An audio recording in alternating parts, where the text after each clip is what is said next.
Hi guys, welcome back to my channel German for Beginners. Today I will be sharing with you the difference between regular and irregular verbs in German. So, let's watch this. So the difference between regular and irregular verbs in German is just so easy. So here we take for example the verbs machen to make, lernen to learn, spielen to play for regular verbs. And for the irregular verbs we have geben to give, bringen to bring, gewinnen to win. If you could notice, if the verb is in infinitive form, it always ends with en. I've also added different columns, past tense, preteritum, perfect. And below you can see er. Er means he in English, who is the doer of our action in this case. Also, if we take out en, we should be able to get the Wortstamm or the root word of the verb. So in this case, we have the root words mach, lern, spiel, geb, bring und gewinn.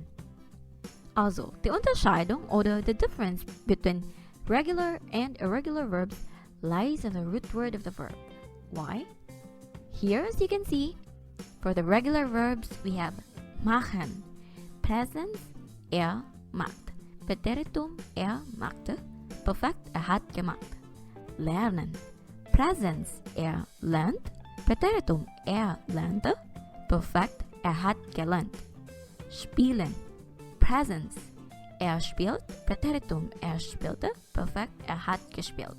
So as you can see, the Wortstamm oder the root word of the verb didn't change at all. No matter what form the verb takes, may it be present, past, or perfect. So it stays the same. Unlike irregular verbs, we have here geben, presens, gibt, preteritum, gab, perfekt, hat gegeben. Bringen, presens, bringt, preteritum, brachte, perfekt, hat gebracht. Gewinnen, presens, gewinnt, preteritum, gewann, perfekt, hat gewonnen. So, I have highlighted the difference between regelmäßige und unregelmäßige Verben. It lies on the root word of the verb.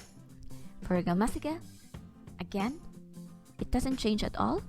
May it be infinitive, present, preteritum, or perfect, unlike unregelmäßige Verben. Also, that's it. Thank you so much for watching. Bis zum nächsten Mal. Tschüss!